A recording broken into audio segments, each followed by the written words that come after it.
Yeah, no joke. He told me Paul Bunyan was a kaiju, and now I can't stop thinking about it. Hi, I'm Gruffus. Welcome to Puppet Tabletop, and today we're going to be taking a look at Faraway. I mean, doesn't that mean Clifford would be a kaiju as well?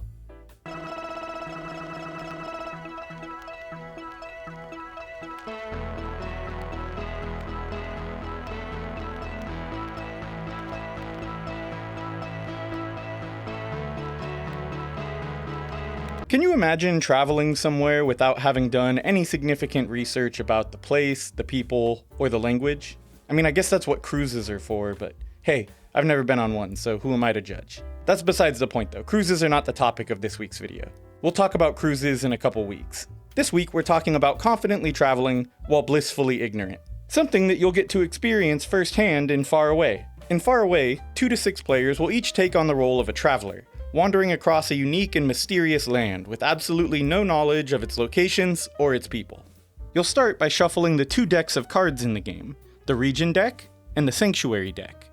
Each player starts with 3 random region cards in their hand. Then, a number of region cards equal to the player count plus 1 is revealed from the region deck to form a display.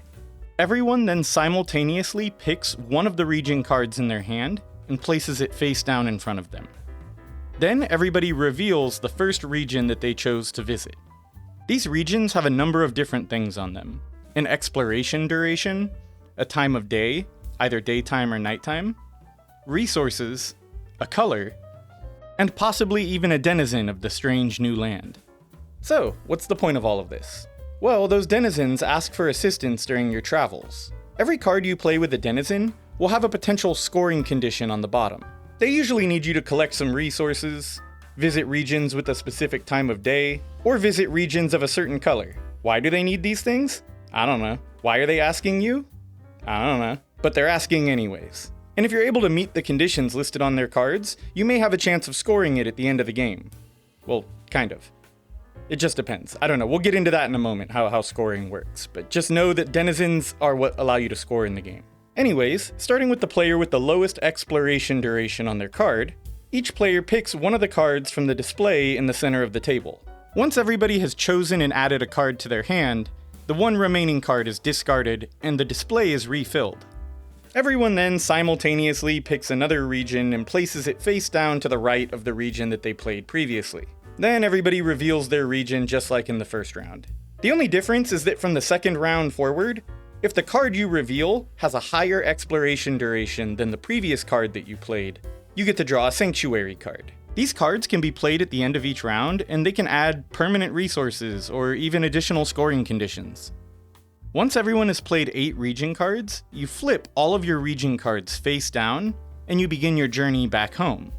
Starting with the last region card you played, you flip them face up one at a time, resolving any scoring conditions on them as you go.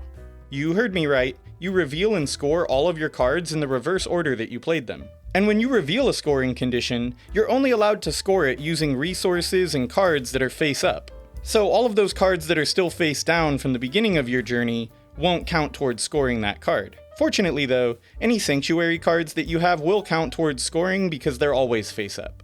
This rule for scoring though does mean that there's a chance you might reveal a scoring condition and then not have enough resources to score it. Once everybody has finished calculating their score from their return journey, the game ends, and whoever has the most points is the winner.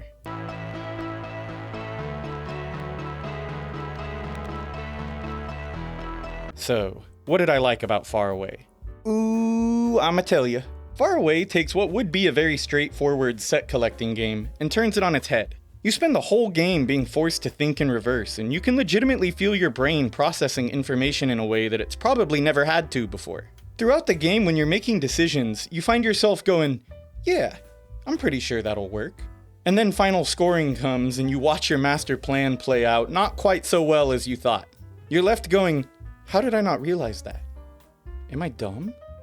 I mean, I'm definitely dumb, but it creates this spark in you that makes you want to play the game again and again as you explore this new way of thinking. I don't know, maybe I'm just missing some stuffing in my noggin, but this game tickled a part of my brain that I didn't even know existed. The game also has a bit of a risk-taking feel at the beginning that I really enjoyed. You have enough cards in your hand at the beginning to potentially make some educated decisions. but you also have no idea what kind of cards are going to come out over the next 7 rounds. As a result, you're laying down your early cards with the hopes that the strategy that you're planning for is going to pan out. But it's solely up to you to get the cards you need for that plan to pan out. Because exploration duration decides region choice order, you sometimes end up in situations where you need to play a card that's not necessarily the best for you, but also that you can go first and pick a card from the display that actually is good for you. That's what I mean by sometimes it feels like there's a little bit of a risk element in it. And all of this brain tickling is somehow packaged in a 25-minute experience. When the box says 25 minutes, it actually means it. I mean, who knew that the time on the box could actually be accurate for a board game? Another thing that I really appreciated about Faraway is how clear all of the iconography and contrasting colors within the game were.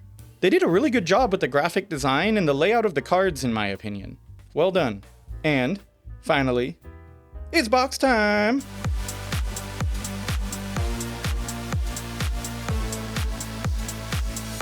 So, as I'm sure you've noticed by now, the game only contains 2 decks of cards. As a result, the box is just 2 divided spaces that hold the cards. I didn't really expect anything more or less than what was provided here, given the contents of the box. So I'll just say it's a pass.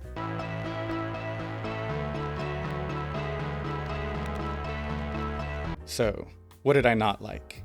Well, as is a common complaint here on Puppet Tabletop, this is one of those games where you're definitely going to have to play through it once to wrap your head around it. Luckily the game is short, and you'll almost certainly want to play another round after your first game, but just know that your first game is probably going to be a throwaway practice game. Also, in all honesty, the theme is a little bit thin here. The idea is that you're traveling through this unknown land that's constantly changing, but it seems more like a justification for the mechanics and less like a partner to the mechanics. The theme doesn't really contribute anything to the mechanics. It's not an egregious issue, because the theme still works, but I wish there was a little bit more of a connection between the theme and the mechanics. As I've stated before, I'm a theme guy, so this kind of stuff bothers me a little bit more than it bothers most people.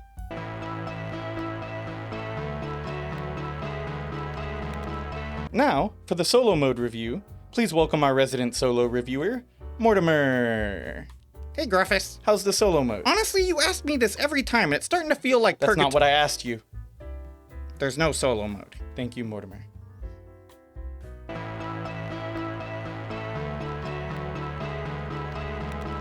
So, that's Faraway. It's a very interesting and original take on the set collecting mechanic. I totally understand why this game has been on the bestseller list for so long. It takes mechanics that you're already familiar with and challenges you to think differently about them. I had an absolutely fantastic time with this, and it's definitely earned a spot in my collection. Well, that's gonna do it for this one. As always, thanks for watching, and remember to shop at your local board game store if you can.